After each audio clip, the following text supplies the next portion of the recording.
There was once a humble farmer who lived in a quiet village. Every morning before the sun had even risen, he walked into his fields with a heart full of hope. That year, he had sown more seeds than ever before, dreaming of a harvest that could feed not only his family but also the entire village. Yet day after day, the sky remained empty. The clouds passed by without a drop of rain. The soil cracked under the burning sun, and the farmer's heart began to feel just as dry.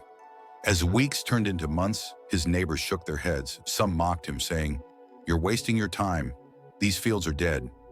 Others pitied him and advised, "Give up now before you lose everything." The farmer listened in silence, but deep inside he wrestled with doubt. Each night as he looked at the withering land, he asked himself, "Why me?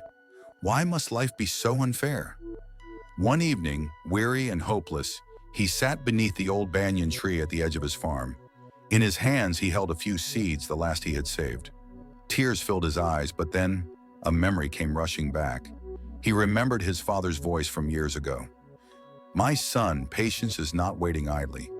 Patience is believing, even when you cannot see. The seed in the soil is not dead. It is waiting for its time." Those words lit a small flame in his heart. The farmer wiped his tears, rose to his feet, and decided he would not give up. Every morning he carried water from a distant well to sprinkle on the seeds, though it was barely enough. Every evening, he cleared the weeds and cared for the soil, even when it looked barren. Days turned into weeks, and though the skies stayed dry, he trusted the unseen process happening beneath the surface. Then, one fateful morning, the wind changed. Dark clouds rolled across the horizon, and for the first time in months, the heavens opened. Raindrops fell onto the thirsty earth, soaking the fields. The farmer stood in the rain, his face lifted to the sky, as if heaven itself had answered his silent prayers. Within days, tiny green shoots broke through the soil. Within weeks, the fields had transformed into waves of gold.